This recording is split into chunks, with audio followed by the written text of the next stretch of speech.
What's going on, everybody? My bad. My bad.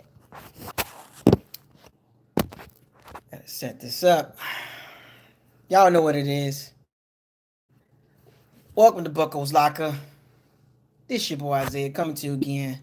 Subscribe to the channel, like the channel, share all the videos. Make sure you hit the notification bell icon to notify you all new videos that's posted on this channel. And if you want to send a super chat, donate to the channel, feel free to donate to the channel. All donations are welcome, big or small. I do this for y'all, for you guys.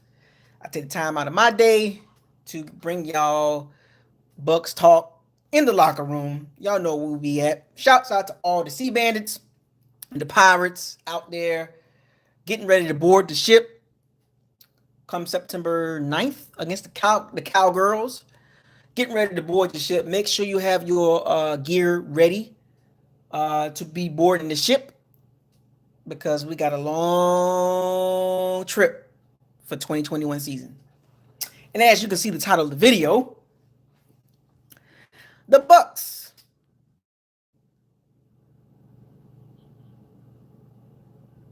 I haven't really checked my emails. I've been real busy, man. But don't worry, I'm gonna check them before the season starts. I'll catch up with all that stuff. What up, Evan? What up, Zach? What up, Cody? You know what I'm saying? Don't worry, I'll catch up. I'll catch up to everything. You know, don't worry, it's all good. You know what I'm saying? Don't worry, the season ain't started yet. Trust me, you guys will be fine. I'll respond to the emails. Trust me. When I haven't had the time, I just don't have the time. You know, but I will. Trust me. What up, Young Deezy? As you can see, the title of the video, Bucs cooking. The Bucs. What up, James? The Bucs schedule. So if you go back and revisit the schedule, this is gonna be a nice little video. I really wanted to do this video a different kind of way in a different format, but I don't have my stuff yet. I'm waiting on that stuff to get here. So it was gonna be real nice too, slideshow and all that. But anyway, I'm not going to talk about that. But as you can see the title of the video, the Bucs schedule has some interesting teams on there. And I know a lot of people are hype, you know, screaming 17-0. I get it. But when you do a deep dive into the schedule, it won't be a cakewalk like you think it would be, if that makes sense. This will not be a cakewalk, right? The Bucs, we got 17 games this season. It's going to be fun too to watch these games play out with a season that's not like last season. Because remember, last season, it was, like I said, last season was very funny, even for the Bucs.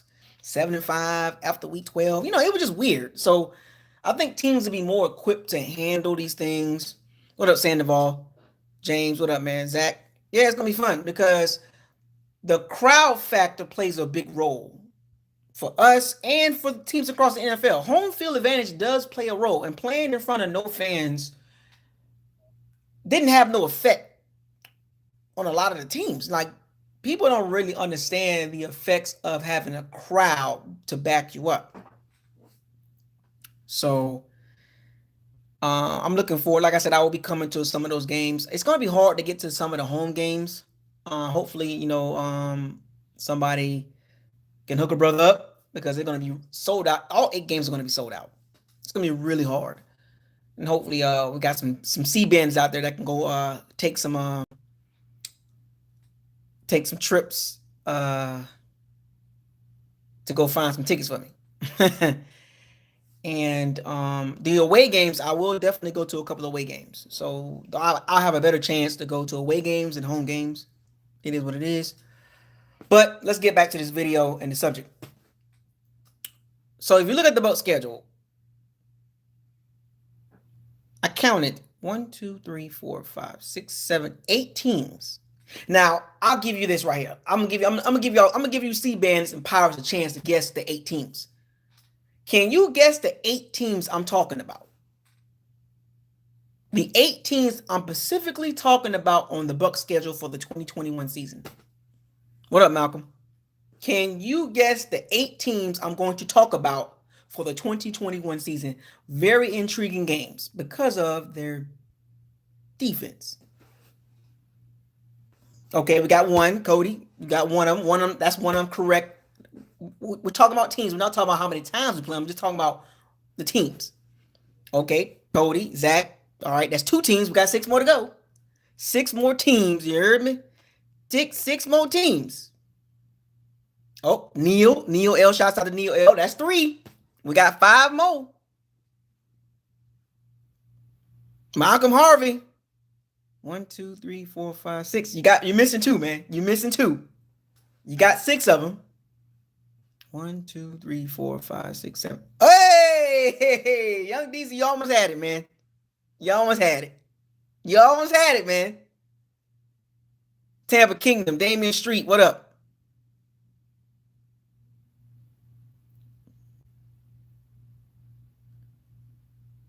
Hey, oh, you missing one, Tampa Kingdom? It's 8 teams.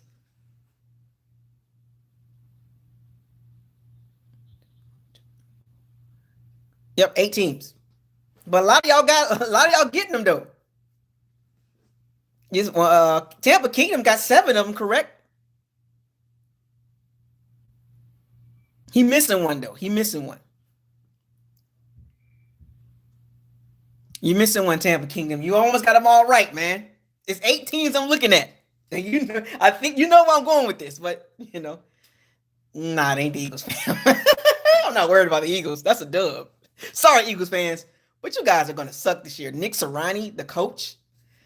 You could have got Todd Bowles, you could have got Eric Bieniemy, Leslie Frazier, Dennis Allen. There was other guys that was better than Nick Sirianni. The only reason why the Eagles got Nick Sirianni because he close to Frank Reich. They really wanted Frank Reich to come to Philly, but Frank Reich was like, "Nah, man, I got a better team here." And shouts out to Frank Reich for making the right decision, not leaving the Colts a better organized organization, a better organization that's organized from top to bottom. You know what I'm saying? Shouts out to Frank Reich for not making that stupid move. He sent his lieutenant over there, and Nick Sirianni with Jalen Hurts. With Joe Flacco as the backup? Yes, I can talk about other teams too. I'm very, very knowledgeable about other teams. But hey, I'm not going to do that to the Eagles fans. I'm going to let y'all have that, but I'm going to talk about you. But the 8 teams I'm talking about. Here we go. In order. The Rams, the Redskins, the Saints, the Dolphins, the Patriots, the Giants, the Bears, and the Bills. Those are the 8 teams, Sandoval 813. Those are the 8 teams that I'm talking about. The Rams, the Redskins, the Saints, the Dolphins, the Patriots, the Giants, the Bears, and the Bills. I'm going to go down to each team, and I'm going to talk about them. I'm going to start at the bottom. And these are per 2020 rankings. I reached down to number 16, right? I reached down to number 16. The top 16 teams scoring defense-wise. Now, remember the Bucs offense is explosive. Was explosive last year for the most part. There were some hiccups and some brain farts. The Bears game, the Rams game. There's some brain farts there. The Giants game, some weird Saints game twice. The offense didn't look good, but actually, the Saints game 3 times because the defense did show up in the playoffs really good. But the Bucs offense was a top 10 offense, top 5 offense in a lot of categories, a lot of major categories, right? And we know about our running game. We know about our passing game. We know about our quarterback. We know about the O-line as far as Tristian Wrifs is the number. Well, Ali Marpet and Tristian Wrifs are our 2 best linemen. Then you got the Ryan Jensen. And then you got the Donovan Smith, and then you got Alex Kappa in that order. Now, if you don't agree with that order when it comes to the O-line, don't take it up with me. It's just my opinion. Tristian Wrifs, Ali Marpet, Donovan Smith. Ryan Jensen, then Donovan Smith, then Alex Kappa. That's our weak spot. Right guard. Still is. But we know about the offense. The offense is explosive. Leonard Fournette, Ronald Jones, Gronk for 1 more year. Cameron Brate, O.J. Howard if he get himself together. Mike Evans, Chris Godwin, Scotty Tuhati, Tyler Johnson, Antonio Brown. We got all the pieces, all 11 starters, all of them. But if you go back and look at the defenses I'm about to go that I just mentioned, the teams that I mentioned, look at the defense. I'm going to break it down for you guys. And I want to give a shout out to all these teams' fan bases, because you can correct me if I'm wrong as I talk about your team. It's not my team, but it's your team. But I am going to talk about your team and the players and how it's structured, as far as, I'm not going to go in details, but I'm just going to throw some stuff out there about your team. Bucs Gang 101. What it do? You wish. What up, man? So, number 16. The number 16 scoring defense from last year is on the Bucs schedule. I went to number 16. That was the lowest I went. I was gonna do top 10, but I was like, maybe I seen a couple other teams that was sitting in that 10 to 16 range. I was like, okay, But the Bills, the Buffalo Bills, led by Sean McDermott, the defensive coordinator Leslie Frazier, who probably should have got a look before Nick Sirianni. But hey, it is what it is. What up, Joseph Stoke? Leslie Frazier used to coach the Bucs defense, the Tampa 2. Now, for the Tampa 2 to work, for anybody that knows about Tampa 2, you have to have the right pieces, especially at linebacker, and a 3 technique, and a decent safety, and a corner / nickel slot back, you want to call it. But the Bills defense, Sean McDermott, the former defensive coordinator for the Carolina Panthers, which was coached by Ron Rivera, had a tough defense in the NFL NFC South, gave the Bucs fits for years with Luke Kuechly and Thomas Davis, Starla Tulele, Kawan Short, Mario Addison and all those guys, Josh Norman. This game was problems. James Bradbury was there. Just, Shaq Thompson. Weird. But if you look at their defense, the 16 scoring defense, now, if you look at their pieces, as I'm going to go down these players, these are players that stood out for me on their defense that can give the Bucs offense problems. Tre'Davious White, top 5 cornerback. So you know who he guarding. Godwin or Evans, right? This is the Bucs offense going against these scoring defenses. And these are tough defenses. These are not walk in the park defenses. Tre'Davious White, Mekhi Hyde, Jordan Poyer, Edmonds, Matt Milano, Ed Oliver, Jerry Hughes, Mario Addison. And they got some rookies, Gregory Rousseau, Carlos Basham. Then they got Harrison Phillips, led by Sean McDermott, coached by Leslie Frazier. That defense will not be number 16 scoring defense this year. That defense going to probably be higher than the number 16 scoring defense last year. And the reason why I'm bringing this up, because I want people to get the understanding and the perspective of our schedule. If you think it's going to be a walk in the park, it's not. I'm only focusing on our offense versus the opponent's defenses. I will do the flip version of it. I will do the Bucs defense versus the opponent's offense in another video. But I wanted to highlight these 8 teams because of the skills, the skill level that they have at positions.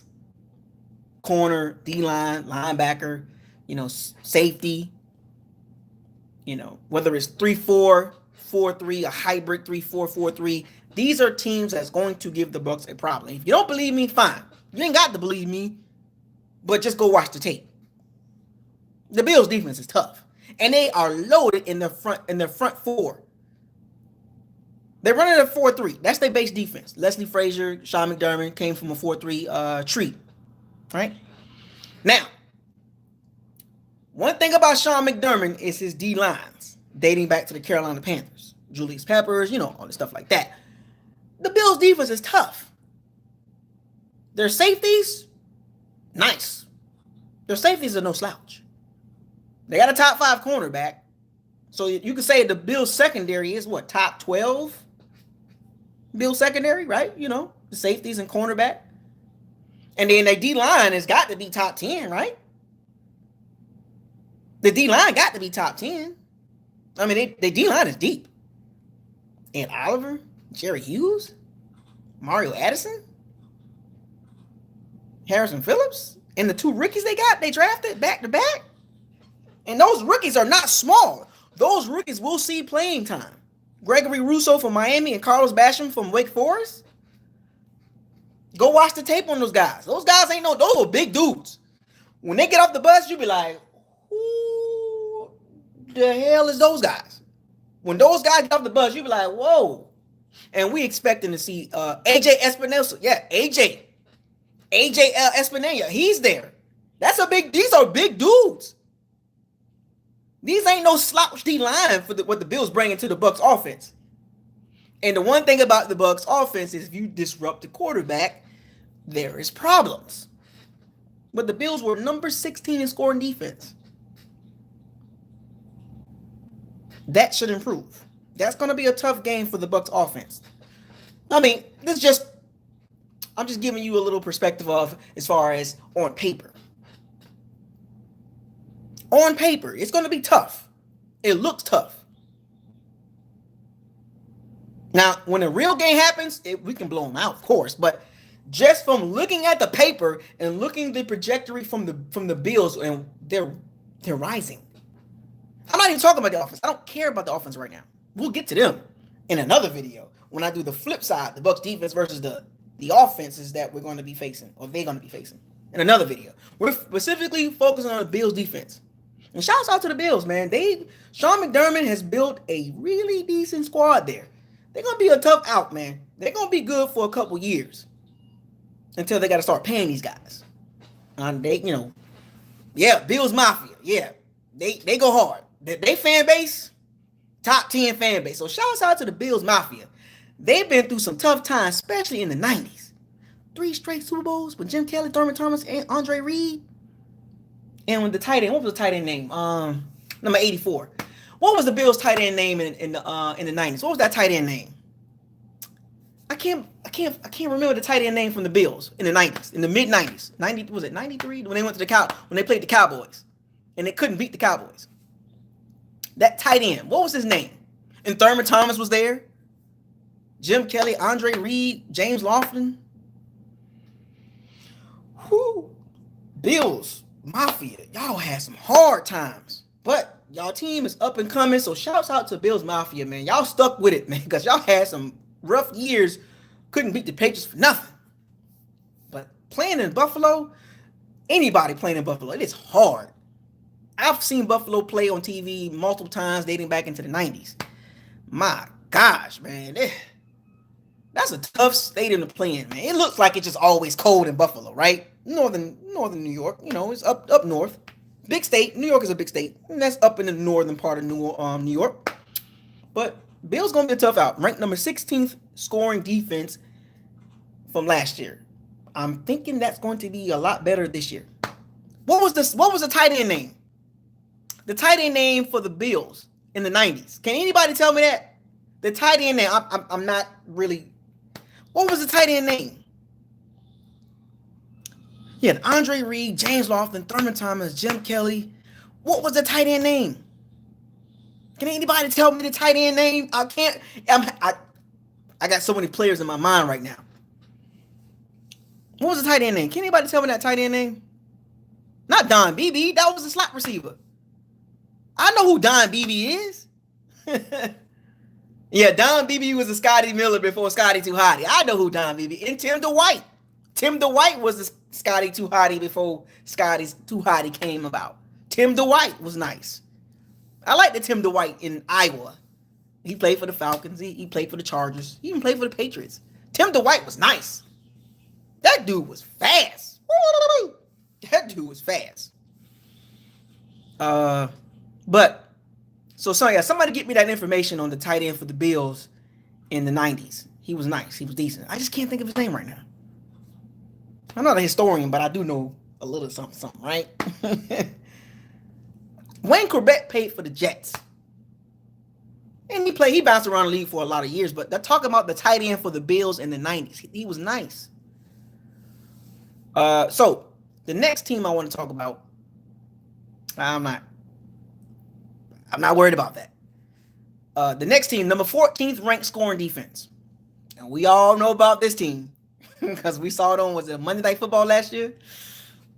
Was it 4th down or 3rd down? Brady held the 4 fingers up. Yikes. The Chicago Bears. Yes. Matt Nagy coaching for his job, but we're not going to get on that right now. But they have some players on that defense is a problem. And they've been giving they gave Bucs really hard problems. last year, 20-19. Y'all remember that game? We lost the game. It was fourth down, third down, and Bruce Arians calling out Brady, and everybody talking about it. That was embarrassing. That was probably the most embarrassing game last year. The Chicago Bears. Can we agree with that? Can we agree that the Chicago Bears was the most embarrassing game as a whole in the 2020 season? Can we agree? If you agree, give me a thumbs up. Give me a thumbs up. I need to get some emoji cons for the C Badness. Do you agree? Give me a thumbs up. The Bears game was the worst game. That was the worst game. Ugh, it was ugly to watch. Couldn't block. Khalil Mack just Shaq and Donovan Smith and Tristian. That was Tristian's worst game. Well, you know what? It was tied for the worst game. It was tied for the worst game. The 38-3 game with the Saints, that was a really bad game. But the Bears was tied with the Saints game as being the worst game last season. Tied. But they got some defensive players. They was the 14th ranked scoring defense, which was very shocking that the Bears defense was ranked number 14. It was tied with the Saints as being the worst game.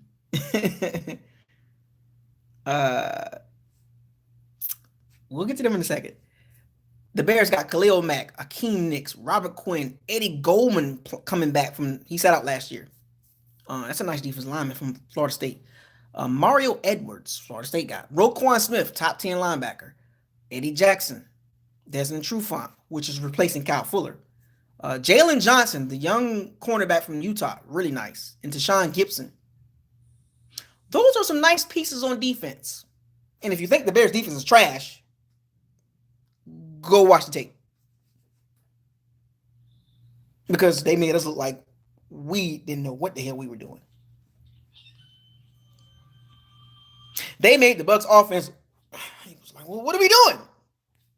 Brown Letters looking at his sheet, didn't know what to do. Hello, what do we do? Brady, what do we do?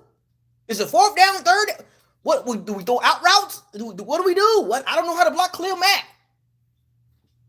Yeah, that team is on the schedule again. And it's going to be a really interesting matchup. That was the four-finger game. What I mean by the worst game, one of the worst games last season, I'm talking about just from top to bottom. It just was an ugly game.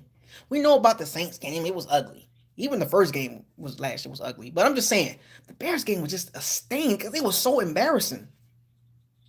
And then we've seen the viral video of Khalil Mack hip tossing Tristian Wrifs. Welcome to the NFL. But the Bears defense is sharp. The Bears defense was sharp. Is sharp. They're still sharp. And they got a D-line. Another team with a D-line. If you notice these things, the common denominator with these teams, you can kind of pick it out for a little bit. You can kind of sense where I'm going with this. The D-line. Another team with a D-line is tough. And I got a nice secondary. In order for the team to control the Bucs or to compete with the Bucs, you better have a D-line and you better have a secondary. I'm telling you that right now. You better have a D-line and you better have a secondary. Period. Because look at these teams I'm naming. Go look. I gave y'all these players. I'm giving y'all these names. Pass rushers. Secondary. Nice. Gonna be bombs away, right? Okay. I'm just letting y'all know it ain't gonna be what y'all think it's gonna be. Oh, we're just gonna walk through these teams like it's just gonna be easy as 1, 2, 3. 1, 2, 3. No. This ain't the 1, 2, 3 kid. No. These teams are good. They got good defenses. You're not going to just beat out. You're not going to blow out everybody. It doesn't work like that. It's not going to work. You're not going to blow out everybody. I just want everybody to be objective. I want everybody to be realistic.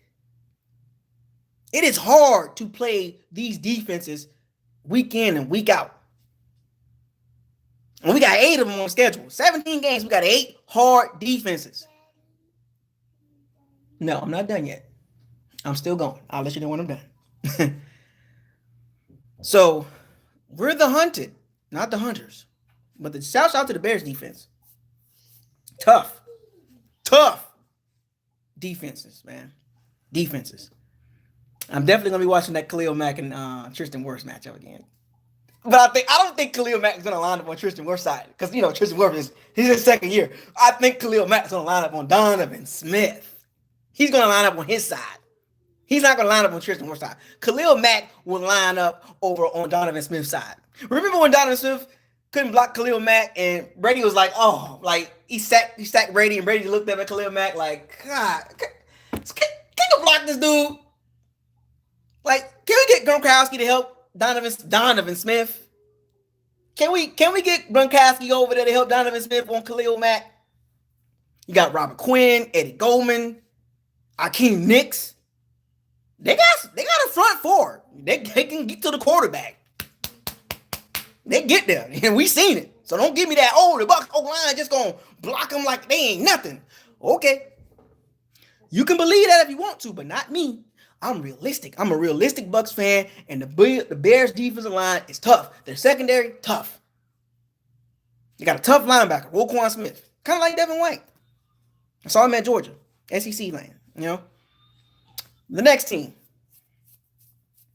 the New York Giants. The 9th scoring defense. That was another tough game the Bucs had last season. Joe Judge, Patrick Graham, the defensive coordinator. Joe Judge, background, Bill Belichick. He's quietly built a nice defense over there. The Giants' defense is nice. They tough. They tough players. They don't got they got some good young players there. I'm going to go down the list. James Bradberry gives Mike Evans huge problems. Dating back to Carolina. Mike Evans James Bradberry, top 10 quarterback. No, not. James Bradberry is not better than Carlton Davis. There is no list that has Carlton Davis over James Bradberry. I haven't seen one list that got Carlton Davis over James Bradberry. And this is just being real. I'm just looking at tape. James Bradberry is a problem. He's a thorn. He's a thorn on the Bucs side. Then they got Leonard Williams. The remaculation, the project that has been reborn. You come out of USC, he was highly talented. Leonard Williams left the Jets, now he's with the Giants, got a big contract, looking good. Planted his potential in his prime years. DeMarcus Lawrence, the Clemson defensive tackle, he might be 6'3", 6'4", 6'5", 330 pounds, but the dude can rush the quarterback and he can stop the run. So you got two guys in the middle, Leonard Williams and Dexter Lawrence, not DeMarcus Lawrence. I'm thinking about Cowboys, the Cowgirls, but Dexter Lawrence and Leonard Williams in the middle, man in the trenches. You ain't running up the middle on those dudes. Mm-mm. Then they got the rookie from Georgia, the pass rusher. They took him. I think they kind of reached on that guy, but he's decent. I've seen the tape on him. Logan Ryan, steady guy. He's tough slot guy. He can play the corner. He can play slot. Adoree Jackson, good cornerback. He's not sorry, Jabril Peppers, Xavier McKinney. Good young secondary. But they got that top 10 cornerback sitting over there so they can kind of play around with those young guys. That's a good question. Would I rather have Leonard Williams or Vita Vea? Both got unique strengths. If you're looking for a pass rushing D tackle, you're going to take Leonard Williams. If you're going to take a run stuffing D tackle, you're going to take Vita Vea. Now, Vita Vea can get to the quarterback, but not like Leonard Williams. They're different players, right? If that makes sense. Leonard Williams is in a position to rush the quarterback a lot. Vita Vea is not in the game to rush the quarterback he's just there to collapse the pocket. He doesn't have the athleticism. He has great athleticism. Don't get me wrong. We're talking about player to player. Leonard Williams at his peak, like if we put both players, like we haven't seen he's been hurt. Vita's been hurt. Leonard Williams has been on the field a lot. So we haven't seen the full potential of Vita Vea yet. And we see Leonard Williams kind of there already. That makes sense. Both players are good. It's just Leonard Williams needed to get another change of scenery. He needed to leave the New York Jets the trash Jets with the with the uh with the Mr. Swagoo guy, Zach Wilson, the Swagoo quarterback. They think he's gonna Patrick Mahomes and Aaron Rodgers. He's gonna be in for a rude awakening against the Bills and the Dolphins and the Patriots. I don't believe in Zach Wilson. I don't. Prove me wrong. Sorry, Jets fans. Not sold on him. Mr. Swagoo quarterback. I think Justin Fields and Trey Lance is going to be better, in my personal opinion. It is what it is. Don't hate me. You drafted him. You should have drafted Justin Fields or Trey Lance. But you wanted Zach Wilson. You wanted the Swagoo quarterback, the heartthrobber, right? We'll see. But the Giants, man, they got a tough defense. They're solid. They're fundamentally sound. They got a good young secondary with the top 10 cornerback. They got good D-line. Got some pass rushers over there from the inside, and they got some, a couple guys on the outside that can probably get there. But they're fundamentally sound. That's that Belichick background. Patrick Graham. Shouts out to the football. Shouts out to the Giants. Y'all building something over there. Just that offense. That quarterback situation. Daniel Jones, I ain't even going to talk about him because I can, but I ain't going to do that. I'll leave that up to y'all. But Daniel Jones, I'm not upset with him. But Saquon, I can roll with Saquon. I can get that with him. Kadarius Toney, yeah, I can rock with that. But Daniel Jones, but anyway, the defense is going to be nice. 9th ranked scoring defense. So shout out to the Giants and the Giants fan base. They building something over there. They just got to get that offense right. Number 7 score, the 7th ranked scoring defense. The 4th game of the season. It's going to be a big game.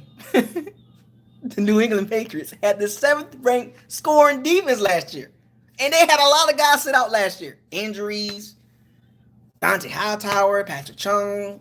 Patrick Chung retired. They had a lot of guys opt out.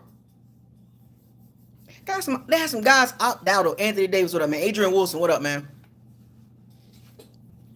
But the New England Patriots still had the 7th ranked scoring defense, despite all those guys missing. That was an amazing job by the Patriots. So you think that the Bucs gonna walk through the Patriots? Okay, I mean on paper, I don't think so. But hey, anything can happen. It can look different when the game starts. But right here, looking at guys I'm about to name, I just don't see them just walking through the Patriots and Bill Belichick. And there's gonna be some animosity there, but. Belichick knows Brady. Brady knows Belichick, and Belichick versus the Arians.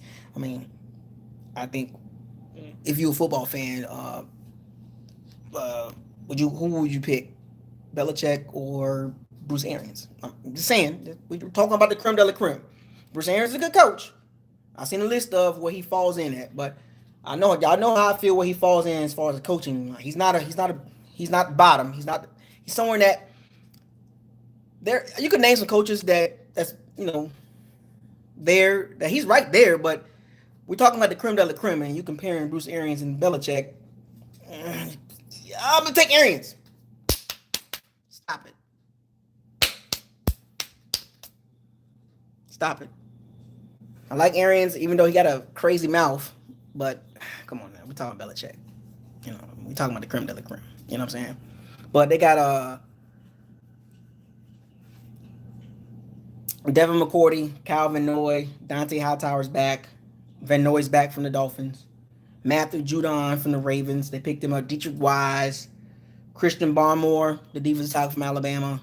Jawan Bentley. Josh Uchich. Kyle Duggar. J.C. Jackson, the up-and-coming rising cornerback. Stephon Gilmore, top 10 cornerback, top 5 cornerback.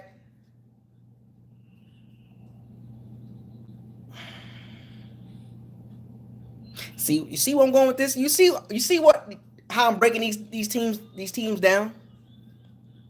You see how I'm breaking these defenses down as far as I'm not going into super depth, but I'm just giving you an idea of what the Bucs got on their schedule. This is one of the 8 teams that got some defensive pieces to get with the Bucs. Once again, it will not be in the walk in the park. Oh, the Bucs are just gonna bombs away on everybody. Stop it. I'm here to tell you, if you have the attitude, good luck. I don't hate you for having the attitude of the Bucs. You think the Bucs is gonna bombs away and blow everybody out, because you in for a rude awakening. If the Bucs happen to blow out everybody and go 20-0, hey, shut me up. Hey, slap me silly with a and tell me to sit down. But the chances of that happening is not high. You're not going to just walk through 17 games in the regular season. It just doesn't happen like that. It's going to be some tough games, and I'm giving you 8 of them. It's not even a schedule breakdown. It's just pointing out scoring defenses. We're talking about defenses. And the Patriots had the 7th ranked scoring defense with all the opt-outs and injuries. And this is why I say the last season was weird for a lot of teams. It just didn't feel right. Now everybody's kind of like, all right, we got our routine back now. We don't got to worry about this extra stuff, even though there's cases popping up again. Lamar Jackson, Frank Wright, these, but they know how to deal with it now. This season will be a lot more normal than last season. Last season was weird for every sport. But look at the New England secondary. And somebody pointed it out. J.C. Jackson and Stephon Gilmore. Chris Godwin, Mike Evans. Hey, Antonio Brown, Scotty Too Hotty. And they got Jonathan Jones, a slot guy. That they will most likely he'll be guarding Antonio Brown, Scotty Too Hotty, or whoever's in the slot. They got 3 corners. They got 3 guys in the secondary that can play. And don't forget about Devin McCourty. Still a top 10 safety. Bombs away. Okay. I'm just giving y'all a breakdown on these defenses. These defenses are stacked. The Patriots defense is stacked. They got pass rushers. They got some weird linebackers that can play some weird positions. Like nameless, like positionless players in that linebacker, 3-4 pass rusher, strong safety linebacker type situation. And don't sleep on the Patriots. They got to get it offense right, but don't sleep on the Patriots defense. Belichick got a game plan. And he's going to be a walk in the park with them in the 4th game of the season. The next team. Shouldn't be surprised with this one, but the Miami Dolphins. 6th ranked scoring defense. 6th ranked scoring. Timmy Town, what up, man? The 6th ranked scoring defense. Brian Flores is running the show down there. He's built up a nice roster down in Miami. Now, Miami's not as deep as the other teams that I named, but they're fundamentally sound. They came from the Belichick tree along with Joe Judge. Brian Flores. See how this works? Okay, cool. So they got Xavier Howard. Possibly getting traded, but he's on the roster right now, so I have to include him. Byron Jones, Christian Wilkins, Raekwon Davis, Jalen Phillips, the rookie, Jerome Baker, Bernard McKinney, nice linebacker, big linebacker too. Kind of like the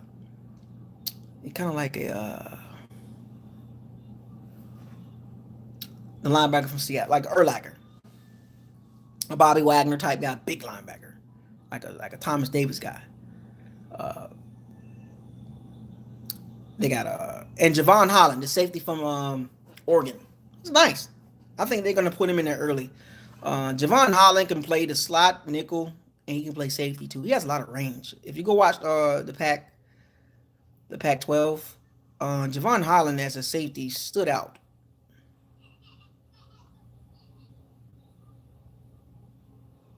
Stood out pretty good, But I like Miami front 4. They got some depth there. They got some good pass rushers. They got a pretty damn good secondary. Byron Jones and Xavier Howard. They on the outside.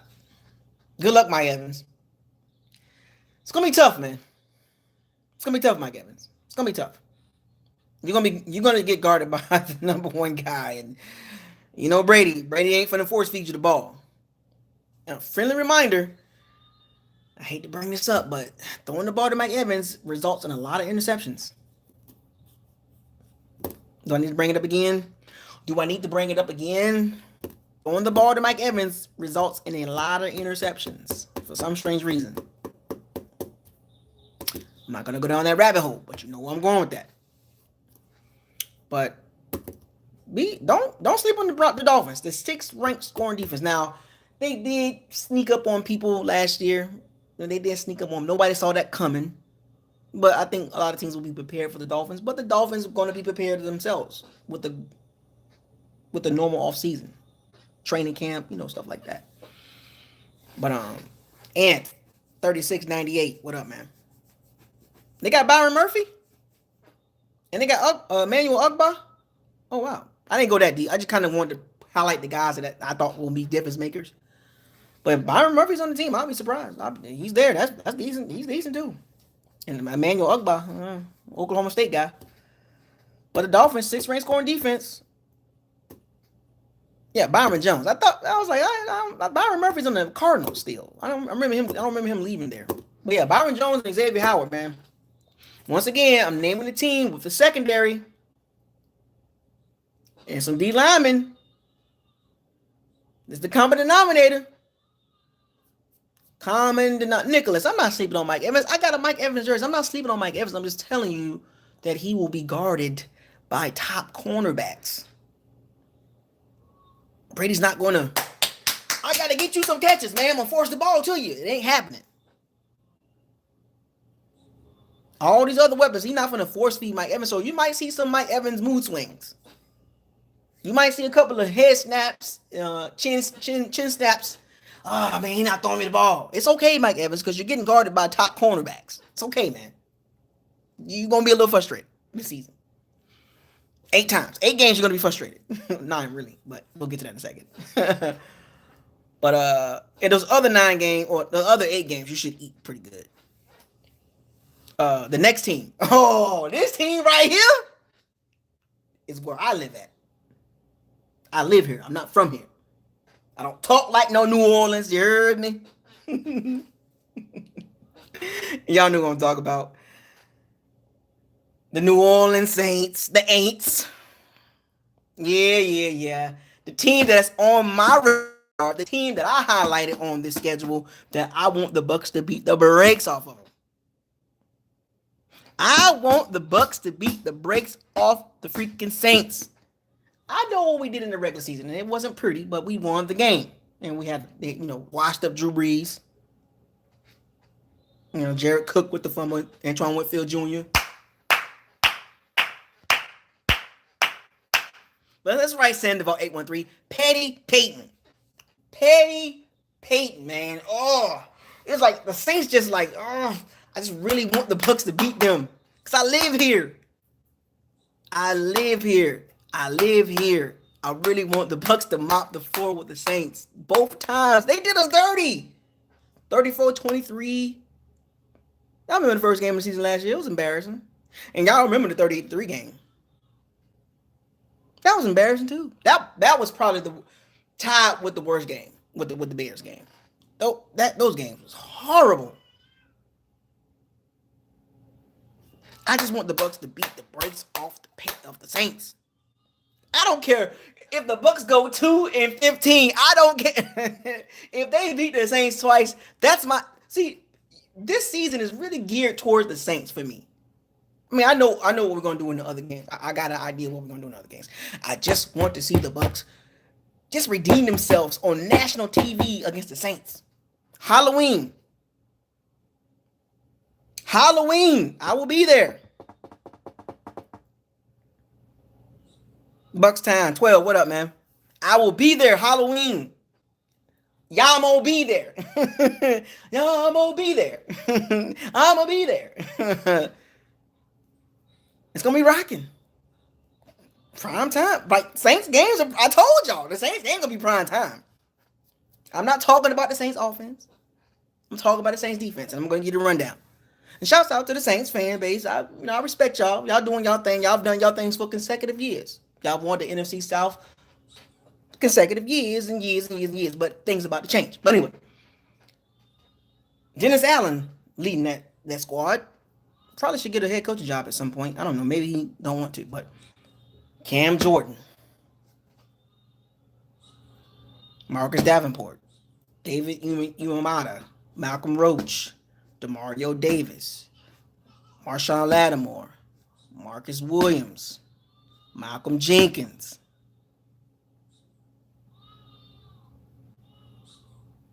Brian Poole, a top slot guy.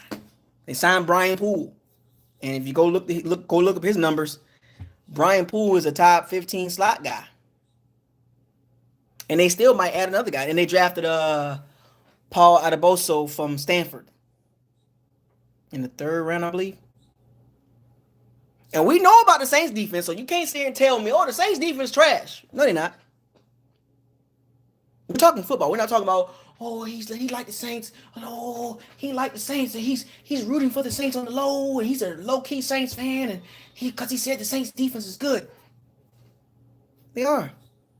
Oh, why are you getting mad at me? Go look at the tape. 5th ranked scoring defense. It's not me. Oh, he like the Saints. He giving them too much props. No, I'm not. Just facts. They got a good defense. Top 10 defense. What you want me to do about that? Oh, you know what I'm saying? And look at him. See, because he really want the Saints to beat the Bucs. You know, I got that talk last year. We had people in the chat room and in the comment section, oh, he low-key this and he low-key that. Because I'm talking football. I'm not here to cater to a fan base. I'm not here to cater to you and what you want me to talk about. I'm just telling you what the tape says. I'm telling you what the facts are. Remember, facts over feelings. The facts are the Saints have a top 10 defense. The Saints defense has given the Bucs problems for years. Marshawn Lattimore has given Mike Evans problems for years. CJ, Charlie Gardner Jr., Charlie Gardner Johnson, the trash about him. They match up very well with the Bucs. Don't get mad at me. It's on paper. It's on tape. They match up well against the Bucs. Did you not watch the tape last year? They embarrassed us both times. Now, they do have some issues that they got to address. They kind of did, but, whatever. But the Marshawn Lattimore situation, the legal situation, he might get suspended for a couple games. But he obviously will be playing Halloween night, unless he's hurt. But whatever. But look at the Bucs offense, look at the Saints defense, and how they match up. Now, Cam Jordan, you talk a lot of noise, and I hope this get back to you. You talk a lot of noise, Cam Jordan, but what did Tristian Wrifs do against you? Huh? What did you do in the game that y'all beat us 38-3? They beat us 38-3. But what did you do against Tristian Wrifs?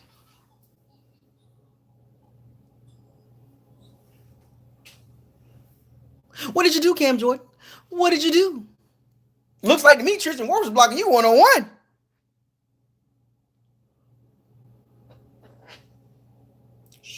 Cam Jordan, be quiet. Now, the Marshawn Lattimore, the Mike Evans situation. Mike Evans just can't have a good game against Marshawn Lattimore. Marshawn Lattimore just matches up very well against him. And I hate to say this, but I've seen them match up too many times. Marshawn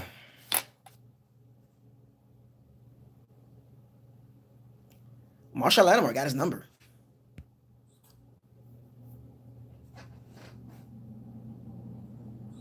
I mean, I've seen the matchup too many times in the last 4 years. I've seen it too many times. I've seen it. I have enough evidence to let me know. Maybe this year it might be different. But if you look at the numbers that Mike Evans put up against Marshawn Lattimore, for some strange reason, that matchup just doesn't work well for him. I mean, he doesn't put up big numbers. Like, he scored a touchdown. That's great. Which is matter. The touchdown didn't matter. It mattered the most, right? But I'm just talking about just player to player versus player, right? We're talking about facts. No feelings involved. We're just talking about tape. Marshawn Lattimore, Mike Evans, there's a history there, and it's like, doesn't look good for us to watch them two go at it, because it's like, damn, when is Mike Evans going to just have a game of 6 catches, 7 catches for 100 and something yards against Marshawn Lattimore? It ain't happened. It ain't happened yet. But it might happen this year. So Mike Evans, do better. Get out your emotions. Then they got, Gardner Johnson, Antonio Brown. He's going to be talking trash against Godwin and Brown. This guy too hotty. They got Brian Poole, Marcus Williams, their top 10 safety. They got a pass rush. They got Demario Davis. He's a problem. Once again, this is another team that I'm giving y'all kind of these standout players that they match up well against the Bucs on paper. Well, on paper and on tape. With the Saints specifically. And we got them twice. But Saints top 5 scoring defense. Don't get mad at me. Go look at the tape. That defense is going to keep them in a lot of games. Don't get mad at me. They can rush the passer. Now, they did lose Trey Hendrickson. Yeah, he took the money with the Bengals. He went to the Bengals. $68 million with 4 years, $68 million. He went to the Bengals. He took the money. Obviously, he wanted the money. When you get your first big contract, when you see these first guys, when you see these guys that leave a good team and they go to a team and be like, why did you go there? It was for the money. It was to get the guaranteed money. Remember, NFL stands for not for long, and Trey Hendrickson went to the Bengals for the money. The Bengals ain't going nowhere. The Bungles. Sorry, Bungles fans. Y'all ain't going nowhere. Joe Burrows, Jamar Chase, T. Higgins, Tyler Boyd, Joe Mixon, Jonathan Williams, the left tackle. They got a pretty good center too, but that coach. What's the coach name? The Bengals coach name. What's his name? I'm having a brain fart. What's the Bengals coach name? But I'm not a fan of the Bengals coach at all. Not at all. He just doesn't. He ain't cutting it for me, man. Bengals coach. He won't even make it through the season. Should have drafted Pineda. Zach Taylor. That's who it was. Zach Taylor. Yeah, I'm not. Yeah. They should have drafted that tackle from Oregon. Protect Joe Burrows. They went Jamar Chase, which is not bad. I love Jamar Chase. But you probably should have protected Joe Burrows on that one. Hey, I'm a fan. That's all I am. So, anyway. So, the next team I want to talk about, enough of the Saints. We already know what they can do against the Bucs. We got them twice. The next team, the Redskins, the third ranked scoring defense, led by Ron Rivera, defensive coordinator Jack Del Rio. Retread. See, Jack Del Rio is better off as a coordinator than a head coach. That makes sense to y'all? Some guys are just better off as coordinators. I mean, Leslie Frazier might be better off as a coordinator. Todd Bowles, we're gonna see him get another chance. But he'll always be able to get a DC job. Jack Del Rio is another one of those guys. You don't want to put him in front of a team as a leader. His message don't get across. Some guys ain't built to be head coaches. And Jack Del Rio is one of them. But we know about the Redskins. Their defense is a problem. That front four, they got 6 guys. Tuttle and Landis. Matthew Landis. Leonard. What's how you pronounce his name? Matthew Leonidas. They're backups, which can be starters on any other team. Their backups can be starters. Chase Young, Jonathan Allen, who got a big contract. Payne, Deron Payne, and Josh Sweat. Well, they can sign. They don't have a quarterback eating all their salary cap up. That's why they can sign, Jonathan Allen to a 4 years, I think $72 million contract. And they're going to sign Deron Payne. They're going to sign Josh Sweat. They're going to sign these guys because they don't have a quarterback that's eating up their cap. The Washington football team is going to be hard. I say Redskins. The Washington football team is going to be hard. They're going to be tough out. Kendall Fuller, William Jackson III, underrated cornerback, and Landon Collins, safety. Once again, another team that has a D-line and a decent secondary. You see where I'm going with this? And I still got one more team to go, and we pretty much know what's left.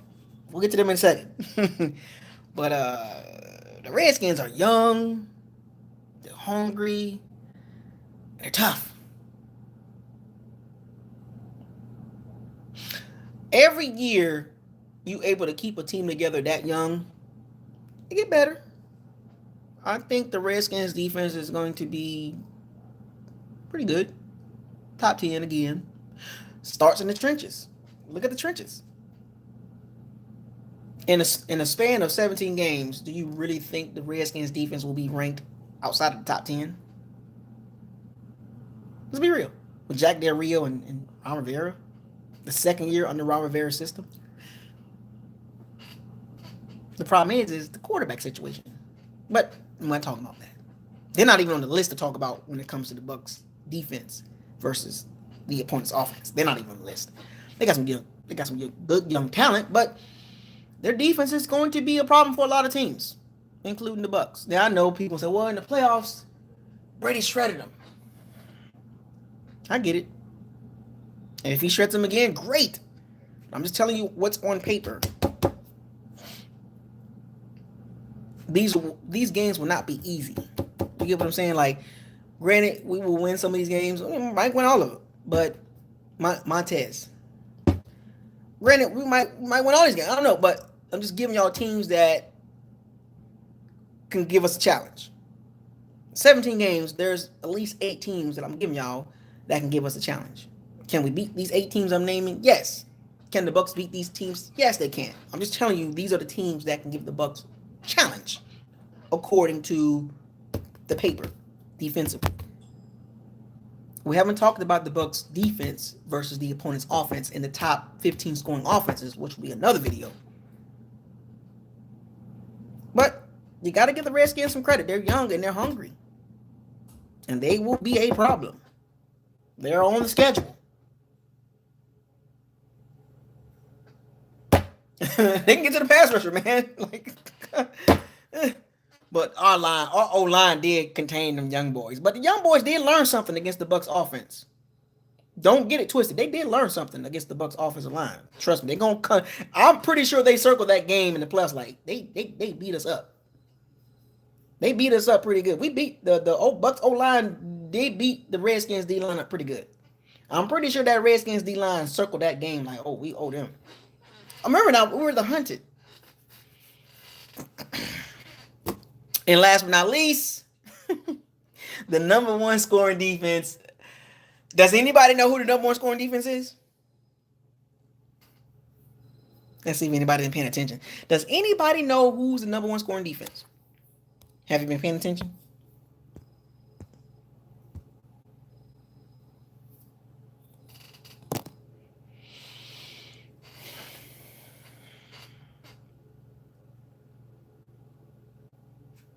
Who's the number 1 scoring defense from 2020 that's on the schedule? Oh, these videos I'm going to make are going to be very, very fun.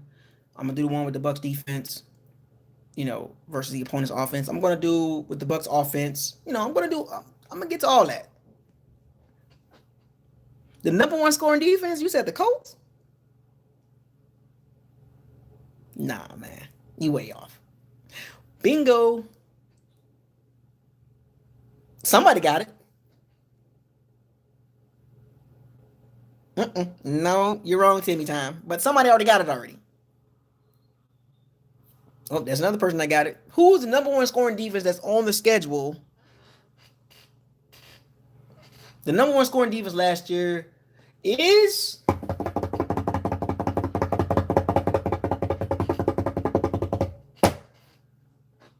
the Rams. Yep, that's right, folks. That's right, Steve. That's right. Bucs diehard. Bucs gang 101. That's right. The Rams. The freaking Rams. The number 1 scoring defense last year. They were tough.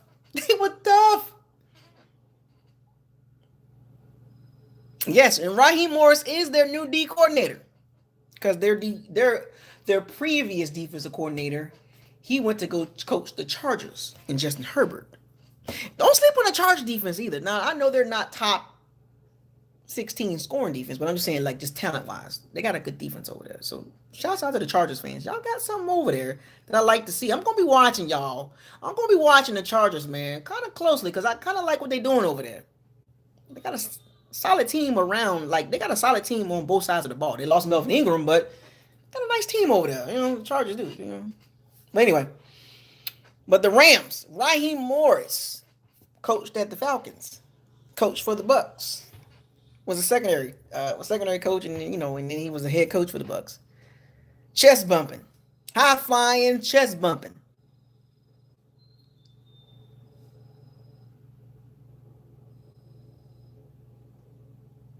Chest bumping Raheem Morris, the friendly coach. Went 10-6 with us too. Then the wheels fall off. But then he went to Atlanta.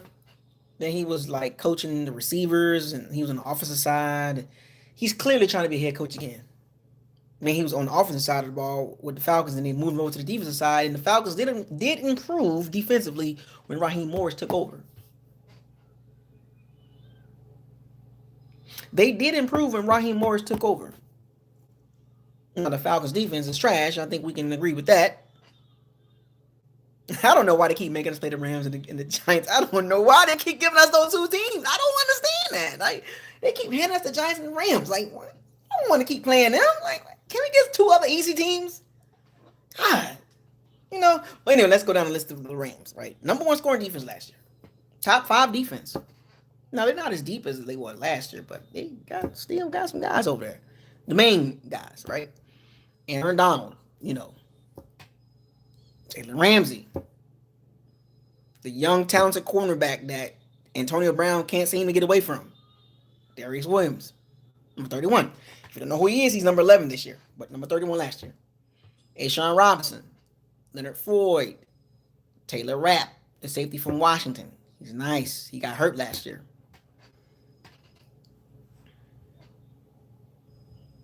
So if you look at all the teams that I named, the Rams is not as deep as the teams previous that I just named.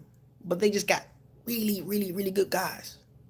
But the Rams did lose some of their guys. John Johnson. And they lost John Johnson. Michael Brockers. I think Michael Brockers left too. I think he went to the Lions, I believe. He took the money. Another one of those guys that took the money, Josh Johnson. So they lost some guys, but they just all around good defense. The pieces are there for them to still be good. Will they still be top 10? Most likely. Ramsey and Aaron Donald are pretty much top 5. Aaron Donald's the number 1 defensive tackle. You can actually say Aaron Donald's probably the number 1 defensive lineman in the NFL. Can you name a defensive lineman better than Aaron Donald? What, TJ Watts? TJ Watt? Chandler Jones?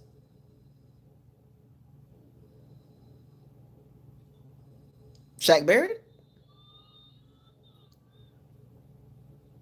Can you name a D line better? Can you name a D lineman? Chris Jones? Fletcher Cox?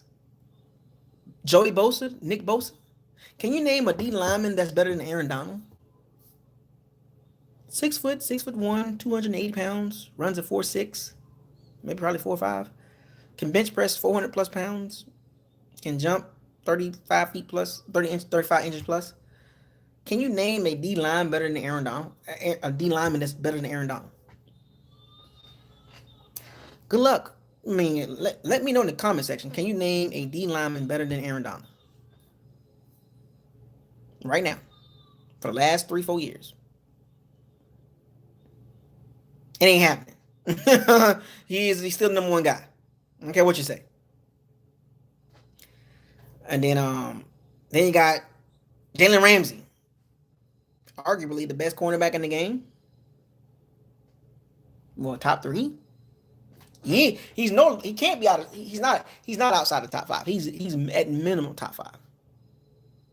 So they got 2 guys that are top 5 at their positions.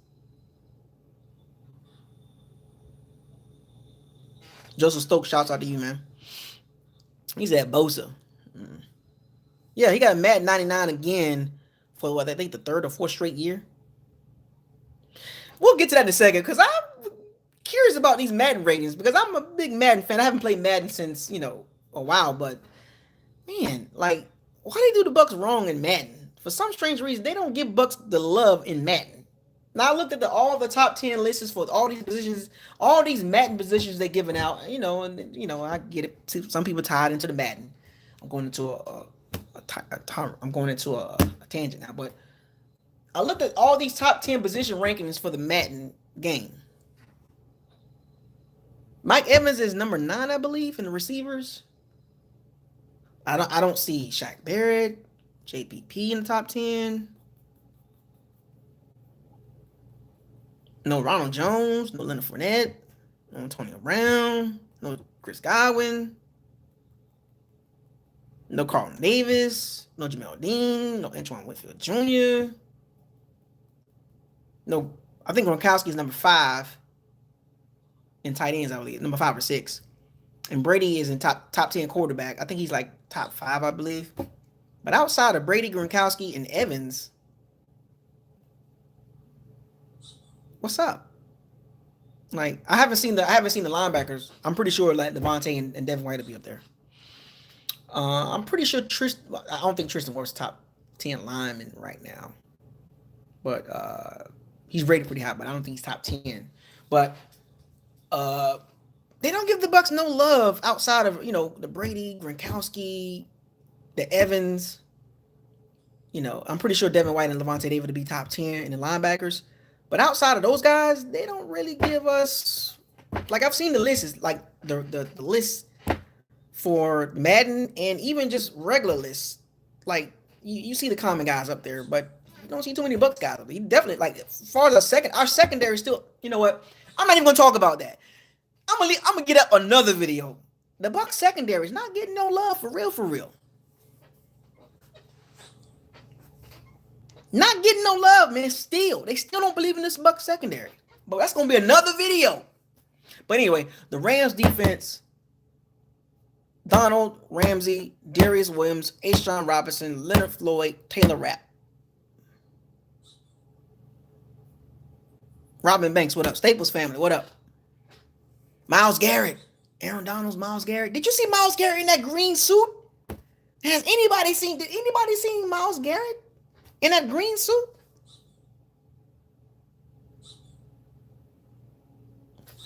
Hawk. Beep, whoop, whoop. Why you all in my ear? Talking a whole lot of things right here. Get back. You don't know me like that. Like, Myles Garrett arms was huge. He could bust out that jacket. Myles Garrett and Aaron Donald's right there. But yeah, the name in the market. Some people saying that it's the name, it's the market. I just don't think that they don't respect Tampa still. And I mean that because I think they still don't believe in the Bucs team. Like, they like us, but I don't think they fully like embrace the Bucs as far as a big market team. They're the only reason why they looking at us right now. I'm not gonna say the only reason, but you get what I'm saying. Like, the main attraction is Brady, right? It's not even Arians, it's not Devin White, it's not Lavonte David, it's not JPP, it's not Tristian Wirfs. It's really about Brady. That's why we're getting the attention. Like, we get a lot of attention. Yeah, Gronkowski and all that, AB, but it's really, they don't still look at Tampa as a big market team. Never will. Which is strange. Like, I get it. We're not a big market team. We're not a team that they like to show on TV prior to Brady arriving. But now that Brady's arrived, we got 5 primetime games, can get up to 7 games as far as the flex part can go. They can flex some games. We might get 7 games. And we know it's not because of, we're the Bucs and we get 7 primetime games. We get 5 primetime games because we're the Bucs. We get primetime games because that comes with the territory when you have a guy like Brady on the team. Like, if you take Brady off the team, and you can still bring in Gronkowski and Antonio Brown and Leonard Fournette. Do we get 5 primetime games without Brady? You know what I'm saying? Like, do we get the attention? Do we get the national attention? Does Devin White and Lavonte David get the national attention that they receive if we didn't have Brady on the team? Like, I don't think that they still respect the Bucs. You get what I'm saying? It's just weird. It's just a weird feeling to me. I still don't think that they just give us the credit that we deserve outside of, the Gronkowski and the Brady situation. Maybe it takes another Super Bowl. I just don't think that they give us the respect. Shout out to Russell, Steve. So your wife hates sports, man? But she appreciate the ludicrous reference. Yeah, get back. You don't know me like that. Get back. But yeah, I was referencing Myles Garrett in that green suit. Jeez Louise, I think it was during the draft. Good God Almighty, that dude was like Diesel, like looking like He-Man. Go watch He-Man Netflix, the new He-Man. But he like He-Man. The arms look like his arms bigger than my torso. Good God Almighty, and he can play basketball. But I think we might have to run in the Super Bowl for us to really get that legit respect. Like, oh, we got to put the Bucs on TV. We're gonna put the Bucs on TV because the Bucs. Not, well, we're gonna put the Bucs on prime time because they got Brady. You get what I'm saying? Like, if some of you Bucs fans understand where I'm coming from with this. Like, I've been a Bucs fan for a long time. Still a Bucs fan. You know, diehard Bucs fan. And I always felt like, yeah, we had some bad years, but still, like, we wasn't getting no love. We wasn't getting no attention. You know what I'm saying? Like, Lavonte David wasn't getting no attention. You know what I'm saying? Like, yeah, we had some bad drafts and some bad coaches and some stuff, like things didn't go our way, but dang, you know, like, where's the real respect at? I think this season will be a lot about getting the respect. And if you see the schedule and these 8 teams that I named, scoring defensive wise, period, these games will solidify the Bucs' respect around the league. This season, I'm going to say it now, this season's about respect. Getting the actual real respect.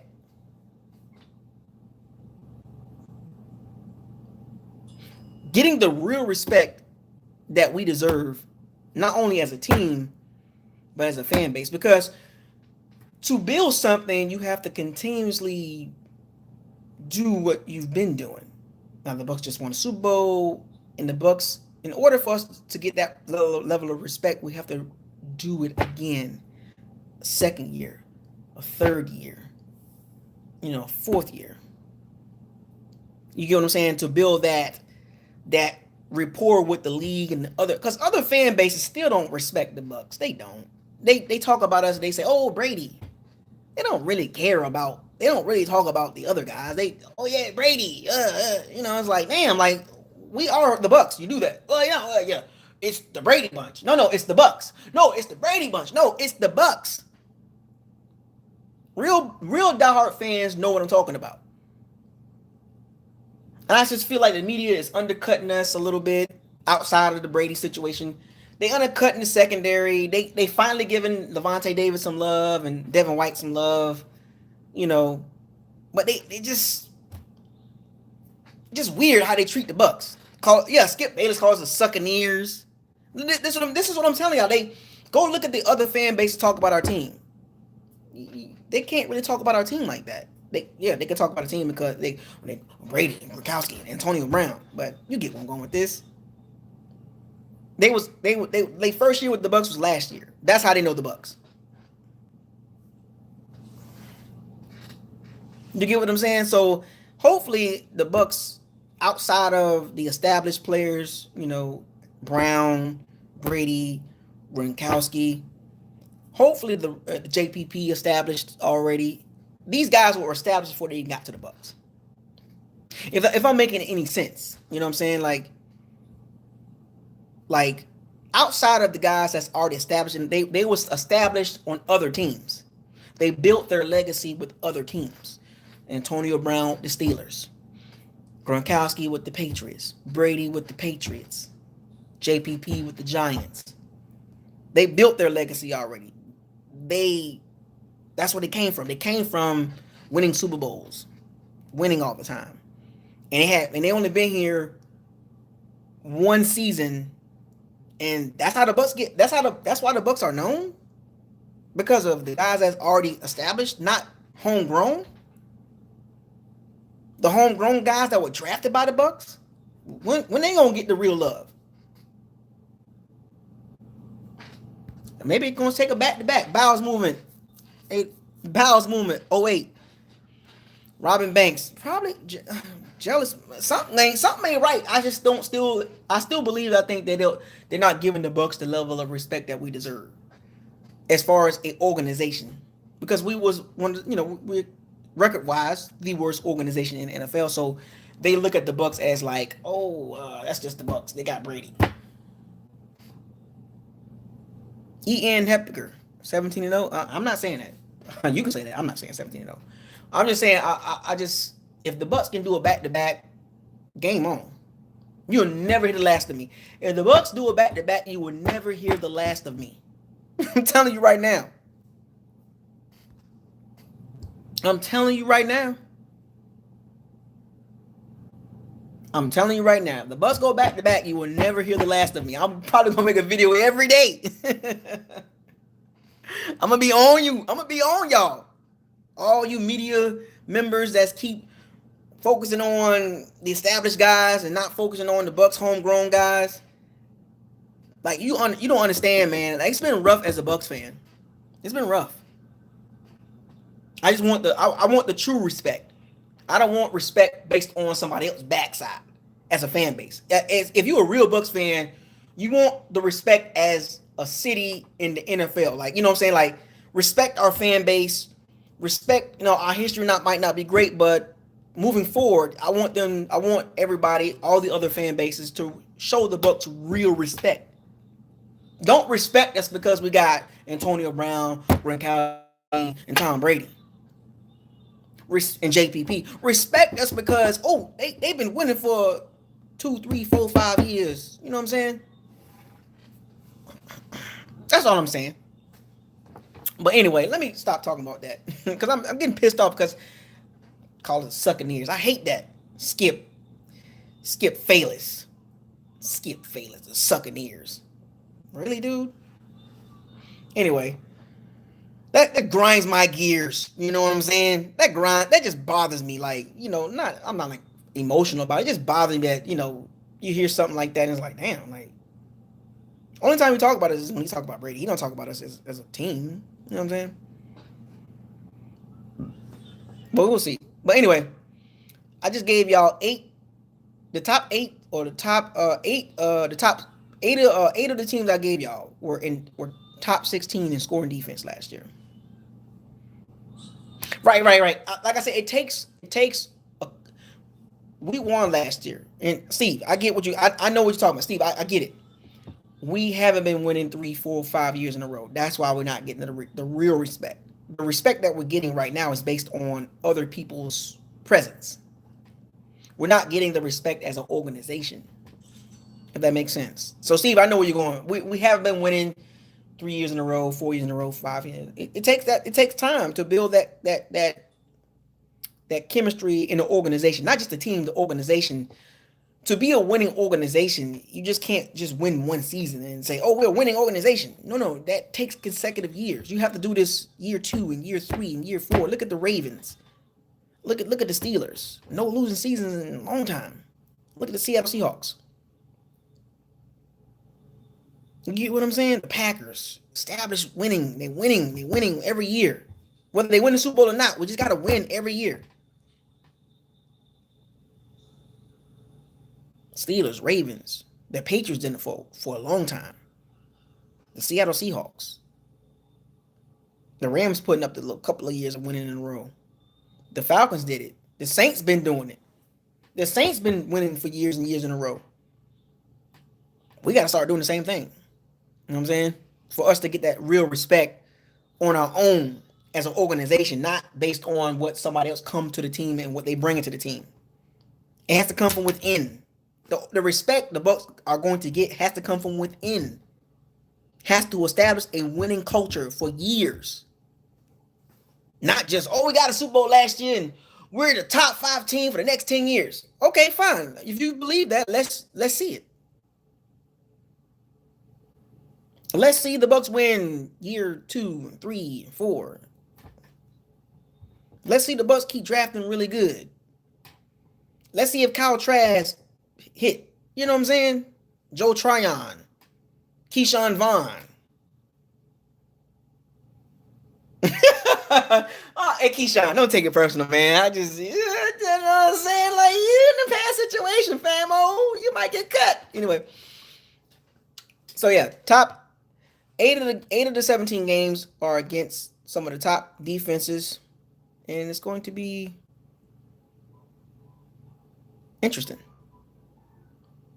So I just gave y'all an hour and 20 minutes of 8 teams that got really good defenses. They got really good base units. They got some guys on there, difference makers. You take this video how you want to take it. Shouts out to all the fan bases. To the teams that I mentioned in this video. Shouts out to all you guys. You guys got some good defenses out there. You know, Rams, Redskins, Saints. I'm sorry, Aints, Dolphins, Patriots, Giants, Bears, and Bills. So it's gonna be pretty fun, man. I can't wait to see those 8 games. Those 8 games I'm gonna be really zoomed in on because I'm talking about it. These are the 8 games I've circled. These 8 games I've circled. I've circled the Saints game 3 times. Well, actually 6 times if you count the second game. But anyway. But the next video will be the Bucs defense going against the top offenses this year. Who's on the list as far as the top offenses that the Bucs defense will have to face? And I will do the same thing that I did in this video and that video. I will go look at the 8 teams or 4 or 5 teams, or however many teams got tall offenses, and I will highlight their skill players. I will talk about them. I'll give you a little insight on where they from. I won't go into detail about these players, but I'm gonna give you an idea of who the Bucs defense is going to be going against offensively, and then I'll do another video, the Bucs offense from a Bucs perspective, going against other teams. So it's gonna be fun, man. It's gonna be fun. Y'all gonna like these videos, man. Stay tuned for the next video. Bucs defense versus the top offenses on the schedule from last year. With that being said, shouts out to all the Pirates and the Sea Bandits sticking with me for an hour and pretty much 30 minutes. Let's round it up. Keep supporting the channel. You know what I'm saying? Keep sharing the videos. Hit the like button as you watch this video and share the video too. And don't forget to hit the notification bell icon to notify you on all new videos that's posted on this channel. With that being said, thank you for joining the Locker Room Talk edition, talking about the top scoring defenses on the Bucs schedule. I want y'all to fire those cannons, seize the day, raise the flag. Facts over feelings. That's a hashtag. Don't forget. I'll see y'all tomorrow or Saturday. BucosLocker signing out.